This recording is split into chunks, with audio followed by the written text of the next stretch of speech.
Hey YouTube, it's your favorite mega cult survivor. I look a blood clot mess. Look, you know what, YouTube? Today's gonna be ghetto tube. I'm not even gonna lie. I'm live on TikTok. Other batteries unalive, so I can't go on Insta. Is what it is. If you have watched the part one, go to it. I did a whole thing about boundaries. It's really good. So when you come out of church cults, basically they program you to just be like, just kissing derriere, basically not have an opinion, to be timid. Basically, in these church cults, yeah, the false humility is like no boundaries. It's like anything goes. Do you know what I mean? The mogs can walk all over you. They could treat you however they want. They don't have to show you respect. They don't have to treat you as a human being because they're anointed. Do you know what I mean? And then if you say that it's ABUSE, you're the devil. Like that. Like that's literally that's their thinking. Why is my hair doing this up? Welcome YouTube. Why is my hair doing this up? You know, with YouTube, I can't tell which side is which. Nah, man. Nah, man. It's supposed to be looking like a nice cloud. Not. Why does my hair always look lopsided? All right, we're just gonna have to go for that. Just remember, I'm 39 with 2 kids and I'm natural chair. All right, so the fake humility is like dressed in this hyper religious, a lot of loaded language and jargon. If you're on here, please like up the live, okay? So when they're completely obedient and subservient in the form of having absolutely no boundaries, so they could talk about their business from the pulpit, things that they've told them in private in the office, they go and use in their preaching, they can't say nothing. If they do, they're proud, they're offended. There's a lot of programming. All right. So basically, I can't go through all of this again, guys. I'm so tired. But if you want to go and check it out, I've broken it down. And that's on my video on YouTube, Leah Lauder 777.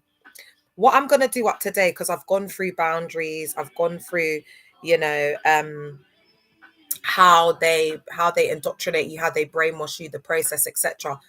So I'm just going to go over the conclusion of the last stuff I covered, and then we're going to go into how you practically implement these boundaries, why exit makes you vulnerable, and why boundaries are urgent. So now we're going to look at like post-cult exit. So when you've left the cult, and then we're going to look at why it's so important for you to embed these boundaries as soon as you leave. I'm talking about like on the day, like straight away, like in the car. Do you get me? Official posture in the car. Attachment, void, and belonging, and the hunger for that sense of belonging. Because, and remember, if you were vulnerable before, like you're neurodivergent, for example, you struggle to find friends, or you know, like that whatever it is, and you were more susceptible and at risk, and then you come in, and then all of a sudden, like you're gone and you're discarded, and the love bombing, and you find it difficult to make friends. It's really difficult for people like that. But what I'm gonna say is, it's better to be on your ones, crying in your yard, than to be surrounded by snakes. Let me tell you that. Yeah, protect your peace. Because when you're in that season, you got to really understand that you're doing this for your protection. You are a vulnerable adult, or you are a vulnerable person, whatever it is. And you need to take time to regulate your nervous system so that you can understand if this person is trying to gaslight you, or if this is narcissistic abuse, or if somebody's being manipulative, because your prefrontal cortex and your amygdala has been shut down. They've rewired your brain. Yeah. So yours very much, yes, please, yes. So you might go from leaving a church to getting pregnant for a psychopath. Do you know what I mean? Like that you don't even know because you're so vulnerable. Yeah. You lose routine language and the instant family vibe, making you target rich for new controllers, other groups, and pred partners and coercive bosses, and also cult-like work environments. Phobia indoctrination, you were taught the word is dangerous and God will punish you. So it's very black and white thinking, dogmatic. It's fair-based programs. It's HATE. So that's where the saying comes from. There's no love like Christian HATE. So because the malignant narcissist it's a very dark mind, it's very warped and perverse. So that's the lens in which they interpret the Bible and Christ. This fear blurs your no because you seek safety in old patterns. Another thing that they do is indoctrinate you to have boundaries, like have no boundaries, especially for authority. So you get walked all over like a carpet, you get exploited in your workplace, they rinse you dry because you're just like a mat, you're like a doormat, and they teach you to like obey your masters. And it's really, it's crazy. Yeah. So this is why people don't have boundaries, especially in relationships. The pick-me's will be cooking the man dinner, doing everything for him, just being a pick me. That's why it ends in a it ends in disaster, because there's no boundaries for themselves, for the man, for nothing. They don't know nothing about nothing. Queen Lucia in the cut, 36 in the cut. They don't know nothing about. We see them on social media. I want to see you in 10 years, babe. I want to see you after the baby. I see these influencers who get married. As soon as they have the youth, I can tell they're sick of the man. They're sick of it. They're sick of it. Do you know what I'm saying? Like, babe, guys, you see what all these influencers that I got married and doing up whatever. I'm just waiting. I'm just sitting here waiting. Like, do you know, I've been there, done that, bought the t-shirt, babe. Every woman has to go through it. So just learn it quick. Anton, hello. All right. So this fear, okay, I've done that bit. Info decision fatigue, years of internalized decision making, low confidence, navigating choices. You may over rely on the most dominant voice in the room, because that's what you learned from your cult leader. So if you were like extrovert and really like your opinionated and this and that setting will strip you of all of your individuality, all of the autonomy, all of your true personality. And that is also about boundaries. So you won't have any of that. Practical exposure. Ex-members are often doxxed, love bombed, or smeared online or offline after leaving. So they love to like abuse people from the pulpit, speak lies. This is why I come on every day, so people can see me. Do you know what I mean? Rather than hearing the lies. But they would paint it as I'm a witch. The DEVIL is using me, because that's all they got, is their cauldrons and incantations and whatever. No real power. Without clear digital and social boundaries, harassment escalates. So that's why I put in my boundaries. Like, they can't come on the lives. They can't be in the space. You know, you can't BULLY me. You can't silence me, because I'm just going to go harder. So they've learned now, the more, if you antagonize me, it does get worse. And not only is it the content I'm putting out, but also the attacks from God himself. You know, them ones. You know, back in the day, my cult leader, Bishop Richard. Hey, her TikToking. You're all right, my love. They've got this analogy that like the north wind, like they send the north wind because you don't know whereth it come from and whereth it goes. They say whentseth or something, you know, the King James. Beverly Haynes in the car. And do we need to get, all right, message me. We need to get on the call. Sorry. Message me. I could talk tomorrow. So I send the wind. I ask God to send them the wind. You know, they can't catch it. They can't. It's just blowing them all over the place. Tornado. All right. So now that we've cleared that up, how to rebuild boundaries after leaving. So these are some of the principles. So this one said kind equals compliant, yeah, but I don't necessarily believe that, because I do believe that you have to be kind. But the thing is, when you leave, the kindness is used for weakness. So you do need to have a guard up. Do you know what I mean? So if you are a naturally kind person, still be respectful and but the kindness can lead to you being exploited if you're over generous, if you care about people a lot. So that's where I think they're going with it, yeah. No is a full sentence. So you can say no. After you leave, you need to be able to say no. Limits require consequences. So once you've put those boundaries in place, if people are stepping over, crossing the line, breaking those limits. So this goes back to me saying you need to have your values and morals. Like me, for example, I've started chatting to one guy, innit? And I just, in terms of the way he's talking to me and whatever, do you know what I mean? I'm gonna like let him go true, because there's respect there.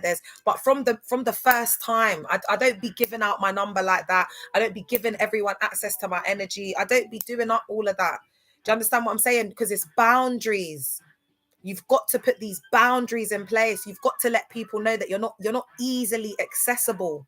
You're not easy to access. You're not cheap. Yeah. So what you will learn after that is that your energy is expensive. Given all of your life and your time, I don't have time for foolishness, innit?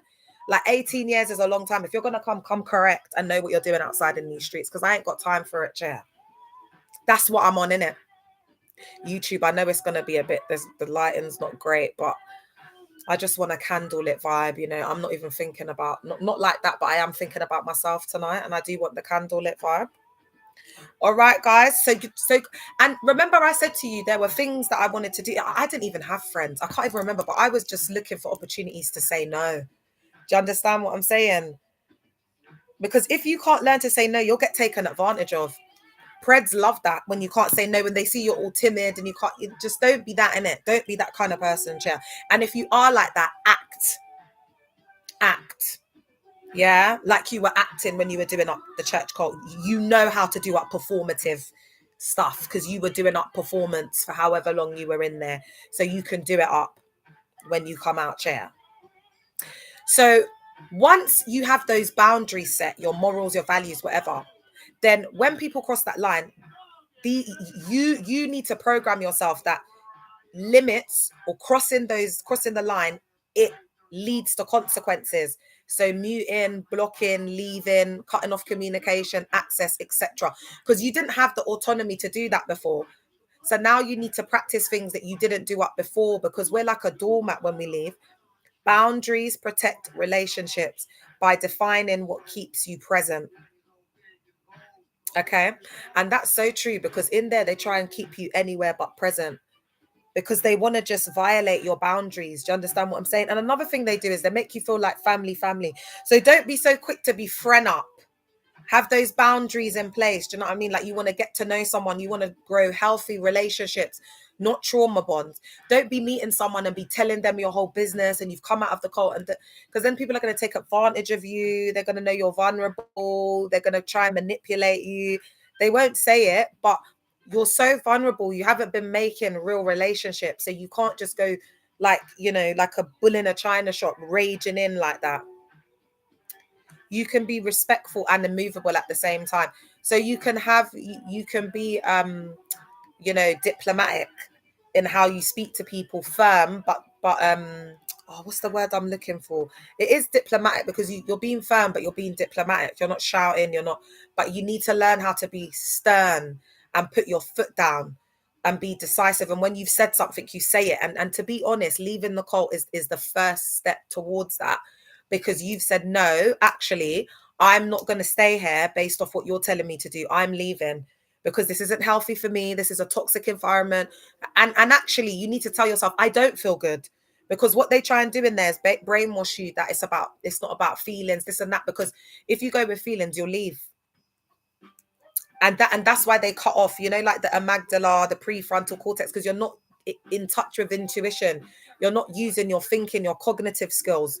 You get it? So the brain just starts to like get rewired because it's not using that part. Do you know what I mean? And then it starts to affect your other organs. Yeah. All right. So they're saying there's a boundary ladder here. Yeah. Elite are in the car.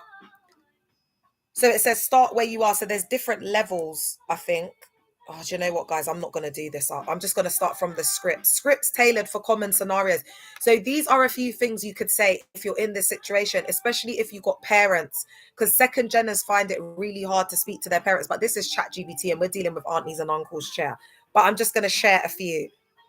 So if your parents are pressuring you to attend church, you can say, Mum, Dad, I love you. I won't attend night vigil. If church is raised again today, oh God, look at what they're saying. If church is raised again today, I'll end the call. Let's keep to family news. Imagine saying that to the auntie and uncle, chair. They're going to knock you out, man. Okay, guys, I'm just not going to get into this because this is not helpful, chair.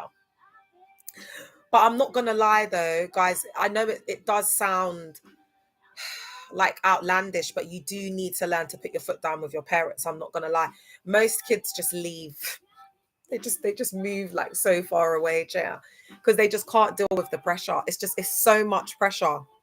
But I say that you do have to start to like speak up. Do you know what I mean? Because you're an adult, and it's like, they're treating you like a little child, and you're like a big grown ass person. Do you know what I mean? All right.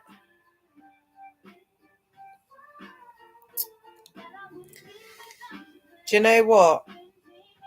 All right, let me just do this ending bit and then I'm going to move on to the next bit, yeah? You didn't forget boundaries. The system retrained you to equate safety with pleasing. Members can adopt the leader's grandiosity because it feels safer to be on the powerful side. High arousal states make the story feel true. So he wraps you in his bubble of psychosis. Second-gen survivors face developmental, intergenerational, and cultural layers, obedience as virtue, family reputation, and faith wielded to identity. After exit, survivors are vulnerable. They lose their network. They have a phobia of the outside world, indoctrination, so they can't make decisions. So they so they develop decision fatigue. Boundaries equals clear line, a clear line that you don't cross. There's no disrespect.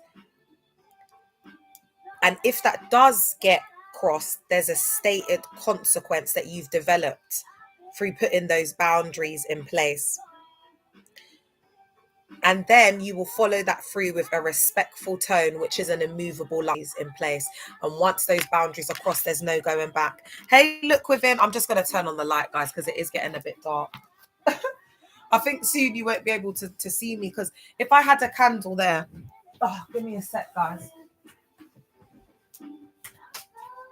Happy baby.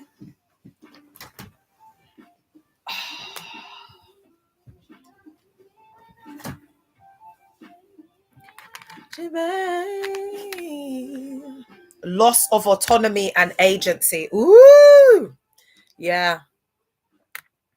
And do you know what? It's the. Do you know what's been really interesting? Like learning about the parts of the brain that are responsible for, like, like sending information, or like the cognition, the cognitive thinking, etc. And that's why they're so quick to like shut you down and be like, oh, it's the DEVIL, because I saw this picture. Oh, let me see if I could put it up. Oh, YouTube, you won't see it, Chair. I'm sure I've got it. I saw someone respond in a comment with this picture, and I was like, nah, this explains it perfectly. YouTube, I'm gonna hold it up so you can see it. Oh, I don't know if YouTube can see it, Chair. Let me turn down my screen. There we go. No thanks, I'm religious.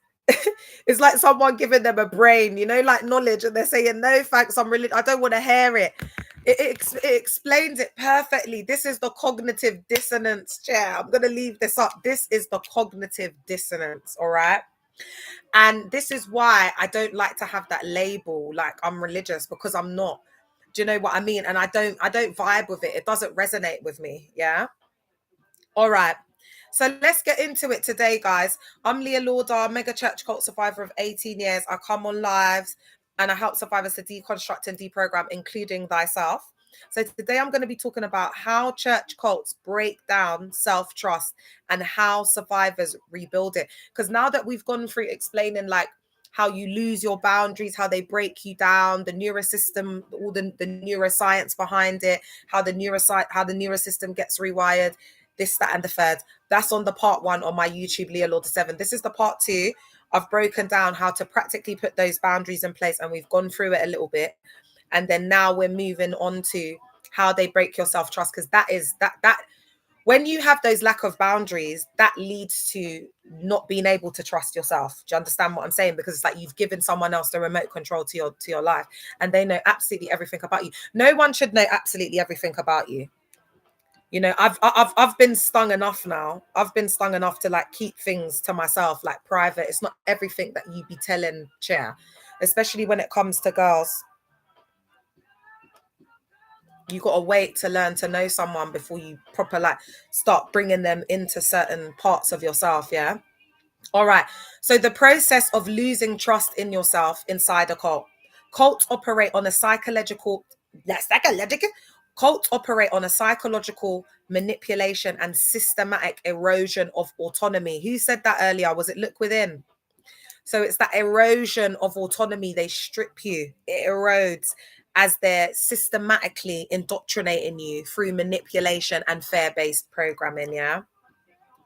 A malignant narcissistic leader uses a series of tactics that gradually makes members distrust their own perceptions, thoughts, and emotions.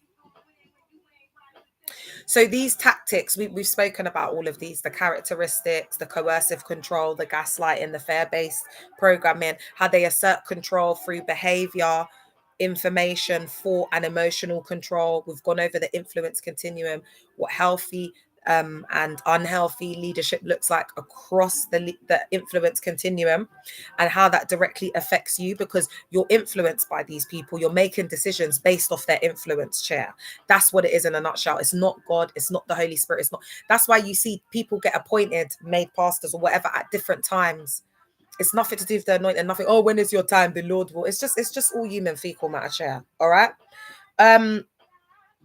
Gaslighting, and this is the psychoanalytical and cognitive behavioral theory. Okay. The leader contradicts members' experiences, telling them their feelings or memories are wrong, sinful, or of the devil. So if you have questions, if you're maybe challenging a certain ideology or whatever, because of the thought blockers, because of all the indoctrination, and they're very contradictory. 1 minute they'll tell you to do something, then the next minute they won't. Then the 1 minute they'll say that they're not doing something, then they'll do that very thing.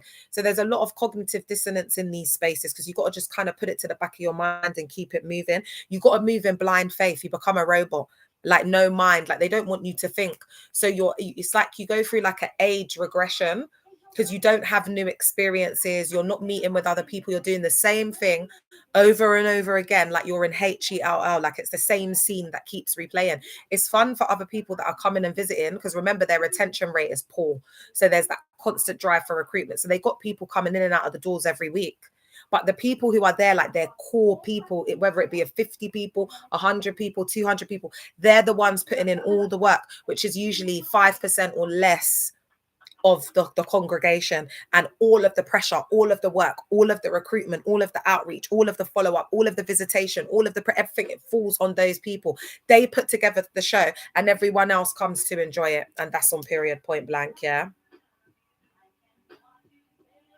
Over time, the constant contradiction causes cognitive dissonance, and this is Festinger, where the mind resolves the conflict by accepting the leader's version of reality and distrusting one's own. So no matter, even if you walk in on the pastor blowing out the back of his secretary, you're still going to tell yourself, it's not what you think.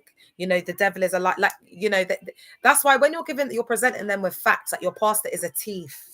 Do you know what I mean? They still won't believe you. Like, they'll think you're the devil when you're saying, look, your pastor's bought a private jet, he's got A, B, C, and D, he's living in this mansion, you're living in your council flat, you've not moved from there, and you're struggling with your T kids, and you keep giving them all the money, babe. I don't think they need any more. They'll be in a cognitive dissonant state defending the pastor when you're trying to look out for them. Like, good looking, bro. You get me? Like, it's not even that. Instead, they're attacking you for looking out for them. That's how gone they are. That's how gone they are. They're completely gone, like offline, like not with us no more. It's like they've unalived. Like, that's their personality, everything, man. It's so sad. It's indoctrination. It's mind control, chair. That's why you see people come rain, sleet, sun, snow, shine, whatever. They're out there recruiting, chair. They got to get the numbers. They got targets in there. It's like KPIs. They got to bring in the people, because why? Bums on seats equals coins. They want the bag. They want your money. That's what they want, chair. And that is on period, point blank. I've been behind the scenes. I was in there for 18 years. When I clocked it was all about money, I was out. Because if it was about money for me, I would have stayed in the music industry. I would have kept singing. I could have kept doing what I was doing up. But I thought I was giving that all up for Jesus Christ. Authoritarian control and learned helplessness. Seligman. Members are punished for independent thinking and rewarded for blind obedience. So there's that positive and negative reinforcement.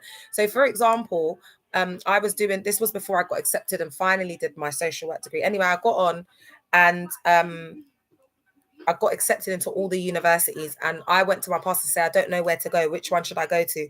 And he told me, go here. And when I went with the one that he said, he was like, well done, you've done well. You've run well, daughter, like that. It's like that, because you've listened, the obedience equals loyalty. So now you've shown them that it's like you're under their authority. You'll do what they say. It's sick in there, man. It's narcissistic. Do you get what I'm saying? Everything is narcissism wrapped in hyper religiosity. And they've been able to be these big puffed up, egotistical, like it's so hyper masculine in there as well.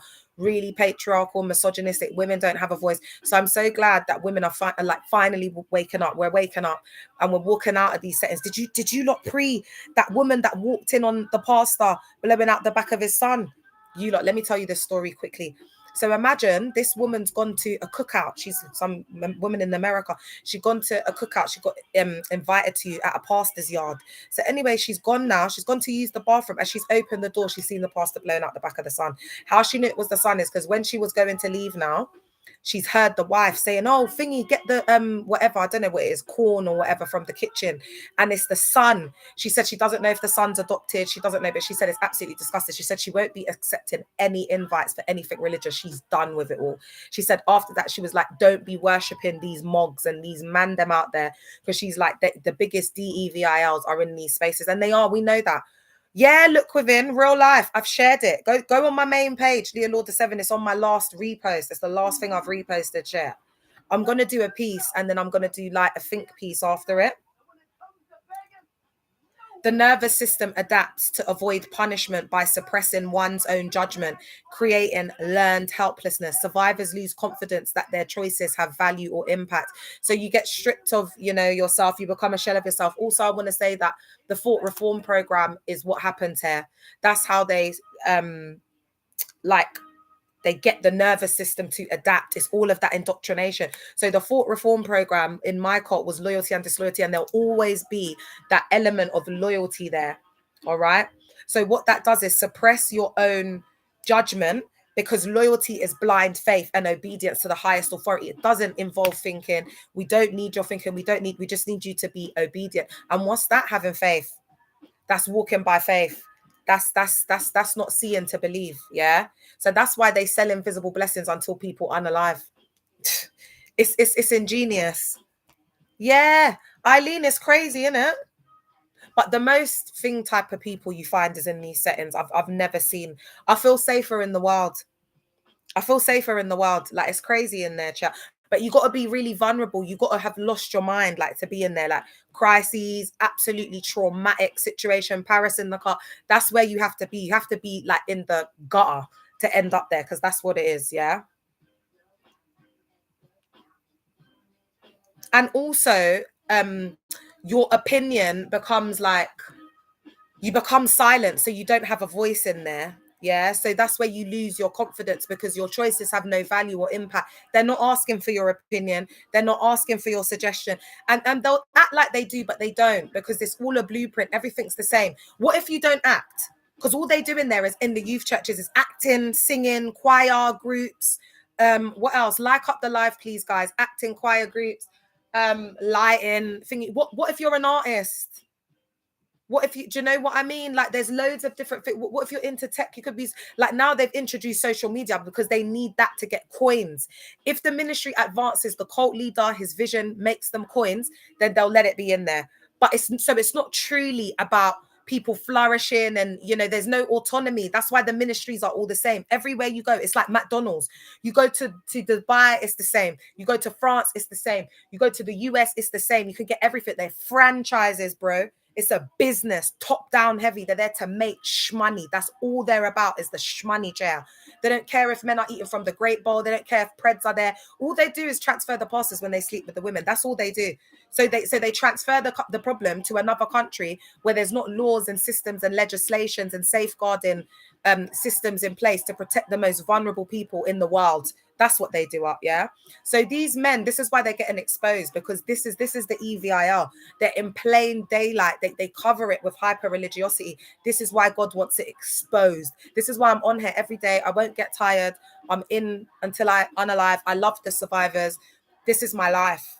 I love the collective. I've genuinely made like real life relationships with people, and I absolutely adore you guys. Do you know what I mean? Like, I really, really do. And I'm in this for the long haul, man. I really am. I'll be covering these stories when I got grandkids. Don't ever get it twisted. I'm gonna be that grandma, on the online, the crazy one. Minakir. I'll be the one doing the little TikToks with my grandkids. All right. I digress. Projection of sin and shame. This is the Freudian psychoanalytical theory. And I want to say, I know that there are arguments for and against Sigmund Freud's work, but I do really think that Freud has given us a good foundation in understanding trauma. As being the grandfather of psychology, I still think that we can draw from some of the theory in relation to what we're talking about. But I just want to say that I do understand that there are certain theoretical ideological concepts that he has that not everybody agrees with, and I need to go and refresh myself. Yeah. And I will do a whole piece on Freud psychoanalyzing his as well, yeah. So the leader projects their flaws, greed, pride, and abuse onto members, accusing them of being untrustworthy or spiritually weak. So that's why it feels like it's never good enough. We're never doing enough. Something bad happens, it's because you're not praying enough, isn't it? It's not because you're in the cult 24 hours a day, you haven't done your work, you haven't done, do you know what I mean? Now it's your fault. It's not because they've been coercing you and pressuring you. You know you're not going to be that percenter leader if you're not at that camp. They don't care if you've got an exam. They don't care if you've got an assignment the next morning. You make it happen. You haven't revised. You haven't set aside time. You haven't organized or managed your time. And if you're honest with yourself, you know it's about your time management. It's not because there's only 24 hours in a day and you've got your lectures, you're trying to work a little bit part-time, then you've got all of this church work to do. It's a global religious organization. You've got hundreds of people in the branch. They've gone and told you to set up something when you're supposed to be studying. And it's their fault because they shouldn't be giving you that to do and putting that pressure on you. But again, accountability, they never take accountability. They train you to always put the accountability. So imagine this, you're getting pulled down all the time, broken down. It's always your fault. The accountability is always on you. You can't do no right. You can't do no wrong. Guys, it's a crazy environment. I can't lie. People just get rinsed out. So this projection reshapes self-perception. Members internalize shame and believe they are inherently flawed. So remember, there's that thing where you're born a sinner, you're born into sin. It's like I'm sorry, like all of that, like it's just projection, baby. Do you know what I'm saying? I don't really know how I feel about all of that, born in sin and all that, because when I've held a baby, I've given birth to a baby, and I can't see no sin in that baby when I hold. So I need to go back over that and really seek for myself, seek to find, like get it from the Holy Spirit, not a malignant narcissist, you know them ones.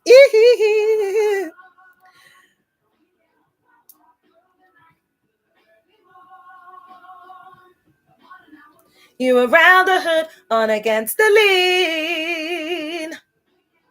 Any time of day, it's all good for me. Moving kind of slow. Pick it up now, here you go. Just one thing that a man must do. Oh, that you need. I got you shook up on your knees. It's all about the dog in me. I want a freak in the morning, a freak in the evening, just like me. That can satisfy me, just for me. And if I'm that kind of girl, then you're that kind of man. I gotta, and everybody, cause I don't give a damn about a thing. A little bit of a 90s vibe for y'all. All right, guys. As you know, I was in the cult for 18 years, so I'm stuck in a time warp in 2007, all right? All right, so let's get into it then. The cult cuts members off from outside sources of validation, family, friends, wider society, in this echo chamber, because it becomes an echo chamber. Everybody's echoing the voice of the leader. It's a group think. So the group think develops. Everyone's thinking the same. There's no individuality, no autonomy, no free thinking. Members adopt the leader's voice as their inner voice. So that becomes internalized, and that's the thoughts in your head. It's not your higher self. It's now the cult leader's self in your mind, in your brain, abandoning your own internal monologue, your own internal voice. Yeah. Okay. And that's all linked to the amygdala, the prefrontal cortex that sends all their messages, signals, whatever. That's what it is. But they'll be telling you, oh, I don't know, man. They do a lot of magic in there, a lot of spell work, a lot of incantations, a lot of indoctrination to make you believe that you can't trust yourself. You can't trust that small inner voice within yourself. That's how they make you feel. You can only trust in the infallible truth from the Bible, which comes out of the prophet's mouth. That's why they're so big on making you believe that the Bible is infallible. It's conditional. It's like you got to believe the Bible's infallible, because then they can control and manipulate you and abuse you. Because as long as they can say whatever they want, as long as they're putting a scripture from the infallible truth, they can abuse you, because that's infallible. That's God's word. So therefore, you can't speak against it. Otherwise, it's blasphemy. You're going to HEOL. You're the DEVIL. Capiche? That's how they think in there. Spiritual bypassing and false transcendence. This is by Jung, and this is the shadow theory. Members are told their intuition, critical thinking, or bodily instincts are fleshly, worldly, of the DEVIL. My cult went as far as to say it's New Age. They'll say it's witchcraft. They'll go as far as they can, because they don't want you to be connected to this part of your brain, because they want to be able to indoctrinate you and take control of your mind. They imprison and entrap your mind. That's what they are, entrappers of the mind and groomers, spiritual groomers. They use you, they groom you and use you for their purpose, like until they discard you, because that's what narcissists do. So when you go to a church cult and it's all about dominion, power, if it's got dominion in the name, run. If they talk about dominion, territory, the Lord has given us this territory, and they're praying, Shabaya, we will take over Chatham, we will take over King's Cross, we will take all of that radical, very hyper religious, you need to run. That's a huge red flag. So what they say is that these bodily instincts are fleshly or worldly, or of the, you're the devil, you're this or that, and you must unalive to self. It must be crucified as Christ crucified himself and gave his life. Do you see what I mean? Do you see where it goes into mystical manipulation and the twisting and manipulation of scriptures for you to get that ideology? So now when you read the Bible, you're not even getting revelation from God. You're just traumatized. Because when you read that scripture, it's that because they do a lot of repetition and ritualistic. It's really legalistic. So there's a lot of, they don't just say the scripture once or twice. It's all the time. It's drilled into your head. So Matthew 6:33 is PTSD for me. Seek ye first the kingdom of God and his righteousness, and all things shall be added unto you. Emphasis, all. That's when they want to teeth your money. So there's certain like scriptures like that they have, John 3:16. Any RADICAL church will be like, all you need to know is John 3:16. They will bang on about it, run. And if you don't believe me, it's fine, stay there. Go follow fashion, be up underneath Batte Crease and whatnot, and then you'll find out for yourself. Even if it has to be like me, 18 years, you have to be in an unalive, celibate, single marriage share to learn your lesson. Whatever it's going to be, it's going to be. Whatever it has to be, it's going to have to be. Everybody's on their own individual journey. That's why me not here. If the gal them coming, all you need to know is that I'm a retired pick me, innit? That's all you need to know during that time in that church. So I read them for filth chair. Everywhere. Anyway, everyone will see, because they'll be back on here 10 years later when I'm flourishing, living my life. I got the man them worshipping me. I don't even want a man at this point. I'm desired. You know them ones, all the man them, at that point, I'm living good. I've made my money. I've achieved what I need to achieve. And they're going to be there, just wasted their life, 10 years, divorce, having to start again. And I would be flourishing. And that's just how life goes, baby. All right. The role of the malignant narcissistic leader, the leader's psychological profile is central to this breakdown. Grandiosity and control is at the heart of this. They position themselves as the only channel, the one way to God. So do you see how they're replacing Jesus, the Holy Spirit, and they're now becoming that middleman and that mediator? Okay. So that's invalidating members' direct connection to the divine, and they become the middleman. Exploitation. They encourage dependence by making members believe their survival, salvation, or safety depends on obeying. Obeying who? The Mog. Obeying who? The prophet. Obeying who? Daddy. Gaslighting authority. They rewrite narratives, deny abuse, push it under the carpet, cover it up, and punish dissent, leaving survivors unable to trust their own memory or sense of reality. So it's that gaslighting. Did I really see that? Did I really hear that? Nah, that didn't just happen. That couldn't have. No, the pastor didn't make a pass at me. No. I'm imagining it. It's because of my sinful, worldly past. I need to pray more. Yes, I'm so fleshly. Oh, hey, YouTube. Peace, sis. You are flourishing. Much respect to you, goddess. Thank you, King. Thank you so much. All right. Cycle of idealization and devaluation. Narcissistic abuse cycle. So this is the cycle. Yeah, the hamster wheel that you're on. Survivors are first praised and chosen, then criticized and shamed. This creates trauma bonds. This is by Dutton and Painter, where survivors cling to the abuser whilst doubting themselves. So essentially what they want to do is put so much fear and paranoia in you to make you learn to not trust yourself, because they make you like a baby. Like they make you feel incompetent, like you're not able to make decisions and trust yourself. And then what they do is they give you like silent treatment. They do up all of that, they'll push you away. They do the push and pull things that you become totally dependent on you. It's all ABUSE, and they do it through correction, rebuke. The Lord chasteneth, the Lord rebukes those whom He loves. If you can't take the rebuke, then you can't be humble. You have to be as humble as a lamb, as wise as a serpent. They just bring in all types of mystical, mythological, human fecal matter. It's all manipulation, chair. And once you see it, you can't unsee it. All right. Rebuilding trust in yourself after leaving. So rebuilding trust is not instant. It's like healing. It's linear. It's not linear. It is a layered psychological and spiritual recovery. Survivors can reclaim autonomy using several evidence-based tips. So these are some tips that you can do up. This is how you practically rebuild trust post-cult exit. Here we go. Reality testing. So cognitive behavioral therapy. This is CBT. I haven't found this as useful, but when you first come out, take anything, because you just need a space to speak. And because a lot of the time they'll say, oh, we can only focus on one thing. And it's like, you've come from a core morbid traumatic past, chair. You've had so many traumatic events, but I would say just focus on the cult. Just focus on the present, like what you're presenting with, what's going on currently. Focus on that, and then as they see that you're going to need, like, CBT is not effective, or 6 weeks counseling therapy is not effective, then that's what leads on to assessment.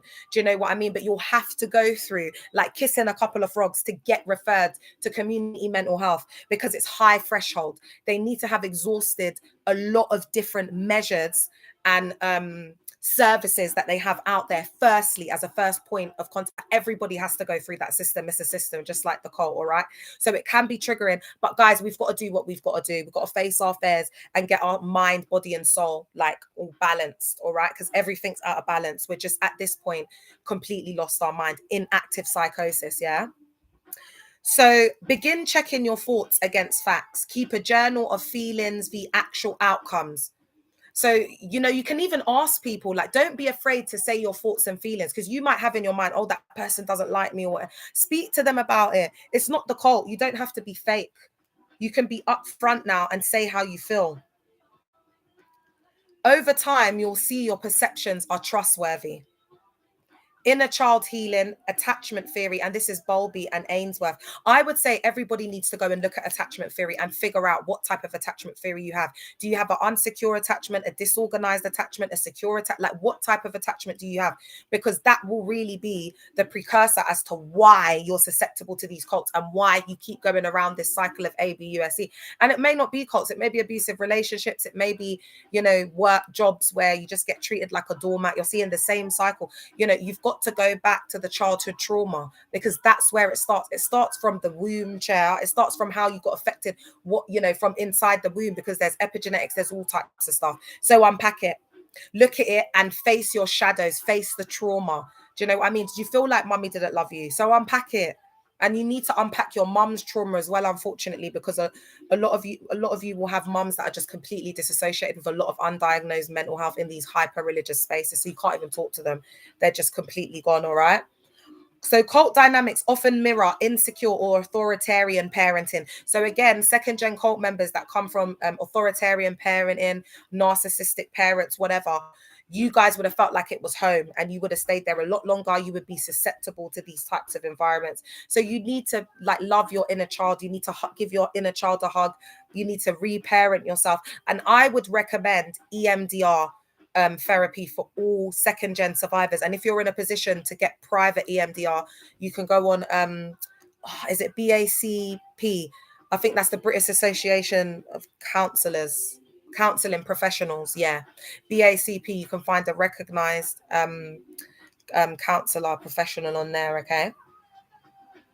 Reparenting yourself, validating your emotions, allowing mistakes. Because one thing that they do there, they used to say, you don't have to make mistakes. You can learn from others. Why are you going to go and make mistakes when somebody's already been through it and they're saying A plus B equals C? Don't go down that path. Take a look. But we have to learn mistakes. That's what makes you stronger. I dealt with a guy, like we both broke each other's heart. It just was so toxic. Do you know what I mean? But I had to go through that. I probably wouldn't be sitting here today if I didn't go through that relationship. So it's like we do have to learn through mistakes. Like, so do kids. When you get marks wrong and you get the mark you don't want, that's what, you know, propels you to want to do better, be better. So that's what it's about. That's what maturing's about. And that's why people don't mature. Practicing self-compassion, so being kind to yourself repairs the inner attachment bond and rebuild and builds trust, because maybe you never felt like you felt safe as a child. You couldn't trust your parents. You never could tell them how you really felt because they're so brainwashed, you know. Then this will be really pertinent for you. Shadow integration. And this is another Carl Jung concept. And I want to say I love Jung. This is one of my favorite psychologists. I just love his work. I love him. Accepting forbidden parts of yourself, anger, sexuality, independence, all of that, things that feel sinful, temptation, accepting it, but getting a balance. Remember, I said that to you. It's not EVIL. You just have to get a balance. So it brings balance. Instead of rejecting instinct, survivors learn to see themselves as guides. And somatic awareness. So this is polyvagal theory and Stephen Porges, or Porges, I don't know. Trauma lodges in the body. So the body keeps the score. It gets trapped up in the body. And actually, do you know what? I think I'll do a live in the evening on how trauma and gets stored, how the body keeps the score, and how trauma gets trapped and stored in the body, and how it manifests or transmutes into chronic illness, sickness, etc. Okay, mental health illness, all of that. So trauma lodges in the body by practicing grounding. So grounding yourself, going into nature, you know, being with nature, hugging some trees, sitting on the grass, having lunch outside instead of inside, you know, going outside, get some fresh air, reading a book, going on a walk, breath work. Put on some like spa, some music with a frequency, you know, something that's going to feed your soul, because man cannot live off bread and bread alone, chair. Or trauma-informed yoga. I didn't know there was trauma-informed yoga, chair. Survivors reconnect with physical signals of safety and intuition. And I think that's why they recommend yoga, because there must be some connection to trauma-informed. You know, they're going to tell you it's EVIR. All right, so what should you just keep doing? Self-HARM then? Because that's what you're doing, and you're going to that setting every single day, and it's still not helping your ass. And if wasn't that controlled, as soon as there's a pandemic, you go right back to the disruptive, self-destructive behaviors that you were doing up before. All right? Okay. So reconnect with physical signals of safety and intuition. Trust grows when the body is no longer suppressed. So learning to trust yourself, autonomy, not being suppressed, speaking your truth, speaking your voice. That's why I tell survivors to come on and speak your truth, because a lot of you lot are too scared and afraid. In speaking your truth, it's like something lifts. Like whatever, it just lifts. Boundaries and assertiveness training. Learning to say no and protecting personal limits proves to the self that one can act with strength and clarity. So being assertive, being diplomatic, having decorum, being assertive but not aggressive. Yeah. So if someone's tried to tell you what to do, oh well, actually, can I just pause you right there? So they're talking and saying, you want to, like, you know, when they come and say you're going to hit you, I'll be like, oh, okay, all right, one second, can I just pause you there for a moment? You're actually speaking at me. You've crossed my boundaries right now. You've not allowed me to respond or even ask me if it's okay to speak to you. I don't know you from anywhere. So what I'm going to do right now is walk away. Thank you very much, but I don't want anything that you're offering or selling. Okay. Have a lovely day. Bye. Yes. Thank you. Thank you very much. Thank you. Bye. See you later. You've got to be firm, assertive. Yeah. Learning to say, okay, have I said this bit? Community and validation. So each boundary reinforces autonomy. So as you put up these boundaries, and then when people break those boundaries, then they face the consequences, getting blocked, lack of access. They don't have access to you now. They have to rebuild trust, whatever it is. Yeah. And that starts to build confidence in you, and you start to learn your judgment. Also, if you've got a feeling about someone, learn to go with your gut, because guys, let's be honest, if we all went with our first gut, like our intuition feeling with these church cults, we would have never stayed, chair. So that's what you're looking to learn to reconnect with, and for that to get, you know. All right. Thank you for liking up the live. Please like up the live, guys. Like it up, protects the space. Community and validation. Social identity reconstruction. Healing occurs when survivors join communities where their reality is affirmed. So like this space, safe space for survivors.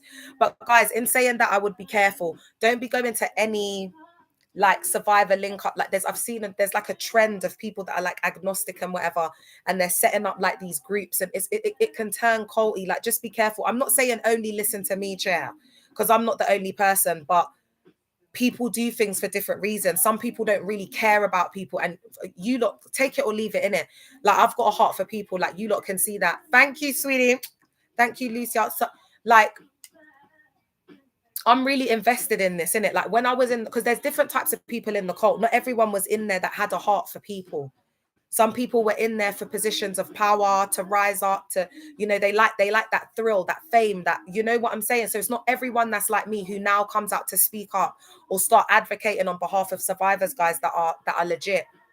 Some people are full of revenge and hatred, and they haven't deconstructed or deprogrammed. And it can be more dangerous offering help and trying to facilitate safe spaces that you're underqualified to do. You've got absolutely no qualifications. You don't know how to facilitate spaces or hold the space for survivors. I don't think it's the safest thing to do. And it can do more damage and be more detrimental than doing good. All right? And that's echoed from a survivor. Started all night with again and again and again and again and again. I'm just so bad, baby, baby, baby. Oh, I get so high when I'm around you, baby. I can touch the sky. You make my temperature rise.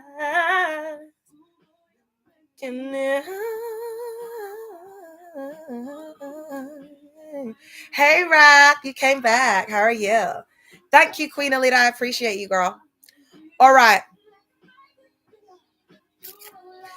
So healing occurs when survivors join communities where their reality is affirmed, validated, being mirrored by others who survived, reinforces that one's perceptions were real and valid.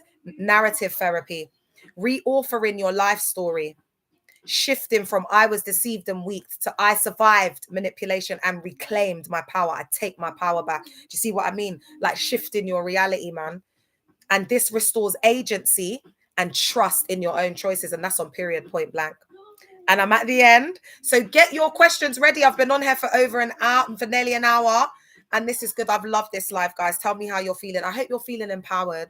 I hope you're feeling liberated. This is inspired by a young survivor, a young second generation survivor that I've been speaking to and learning a lot, getting a real inside lens on what it's like to be a second gen survivor. It's absolutely heartbreaking. I don't even know how I'm doing it, because she's such a little angel. And I just think to myself, if I'd had a daughter like this, I would have done everything I could to pour into this child and just give her the most loving home and foundation. And that's why even my kids, yeah, they get rude, you know. My kids get a bit, but I just have to let it slide, because it's like parenting's it's very complex to navigate, and your kids are also going through changes and so much, and you've got to give them a little bit of grace, man. All right, not to be too hard on them, because then when they get to a decision when they're an adult and they can make choices, and it's only 18, my daughter's like 6 years away from it, then they've got their own autonomy. They can move out. They can, like my daughter was telling me, Mummy, when did you move out of the house? I said, when I got married. You know, this is when I turn into, you know, like Pastor Leah. She said, Mummy, when did you remember? When I got married. Yeah, but Mummy, how old was that? When I got married. When was that, Mummy? I said, I don't know.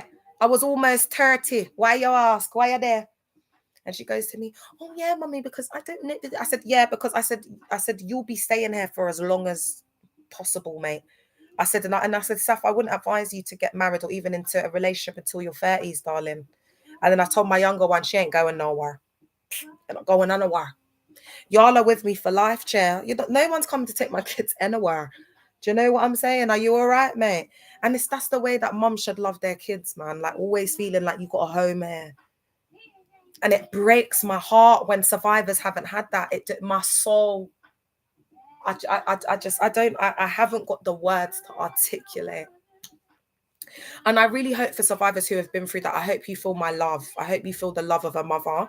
And I will be like, once I'm going to start I'm not going to talk about, I don't want to talk about any more of my movements, but what I will tell you is once the CIC is set up, which will be soon, I want to deliver like a little short program, maybe like a 3-week thing with my mum. Just like something around, I don't know, restoring some work around like, you know, like fractured relationships of mothers or something. Because I find a lot of survivors have gone through this, and I really do feel like that something needs to be delivered for that. So key survivor takeaway. Inside the cult, self-trust is dismantled through gaslighting, shame, isolation, and authoritarian control. The leader's role, their narcissistic cycle creates dependence, confusion, and deep self-doubt. Outside the cult, rebuilding comes through validating your perceptions, integrating your perceptions, integrating your shadow, reconnecting with your body. That is so important. And movement is very good for that. Do you know what I mean? Like get a scarf, just put on some music and just move and release all of the trauma out of your body. That's very, very good movement. Especially if you can find some groups that do like the somatic healing through, you know, movement pieces, dancing. If you can have like a beginner's dance group or something where you can just get that blood flowing. Do you know what I mean? It all helps with regulating the nervous system and also releasing trauma as well. Yeah. Forming safe relationships and reauthoring your story. So this is about you redefining yourself, rediscovering yourself, reinventing yourself. This is you can see it as the glass is half full or the glass is half empty. So let's look at it like half full. This is a chance for you to, you know, find yourself, do all of the things that you never got to do. You've got your freedom now. You have your choice. You have free will. You have autonomy for the first time in your life. And always remember, guys, even when you're feeling rock bottom, you feel like, oh, this is too much. Just always remember, I'm free. Let that echo. Let that be the echo of your heart. I am free. I am free. And when it gets too much, even when you're crying, you're having like a panic attack, you know, I can't do it anymore. Take the breath. I am free. I am free. I am free. And have cold water or like ice cold water, like in your fridge, in your freezer, whatever, and just drink a bit of ice cold water, preferably if you can get a slice of lemon in there, something, you know, and just drink it. So because something cold will like shock your nervous system, like get you up and make you feel like you're in the present, because you're probably drifting into so many different places, spaces and dimensions. So what you want to try and do is come back to self, back to the present moment. Okay. And so reauthoring your story, this is your story. This is your biography. You get to write the script. You get to create your own reality, okay? And so they don't write your story. They don't have the remote control to your life. You're not on the Truman Show anymore. You found out it's all a dub. It's all human fecal matter. So now you hold the pen to your life. You are the author of your own life, and you need to start writing your story. Make it happen. Yeah, you only got one life to live. Why not go for it? Do you know what I mean? Like, shoot your shot. Reclaiming trust is not about instantly believing yourself again. It is about slowly proving through consistent self-validation and self-community that you can rely on your own voice, intuition, and choices. So this is a period of learning to rely and trust in self again, on your own voice, your intuition, and your own choices. And on that note, I'm going to leave it here. Thank you so much, guys, for joining this live. It's been an hour. It doesn't feel like an hour, does it? It feels like I've been on for 5 minutes. But I am going to go because I need to get my children ready for bed, because they're gone back to school now, and I need to get them into the routine. Come in. I'm on live on YouTube. So thank you so much for being here, guys. As you can hear, my kids I've been summoned. So I'm going to go. You might get me a bit later in the evening, but I don't know. It will probably be a tomorrow thing, guys. I got to watch this over. What did I say I was doing up tomorrow, guys? Oh, yeah, I'm going through how the body keeps the score. All right, love you. TikTok, I'll see you later. Alligator. And YouTube, I'm going to go now. Bye. It's been so lovely. I've loved you being here. I'm not getting no tutorials. This is great. Thank you for listening. I'll see you later. Bye. Bye. Enjoy your day too, bro.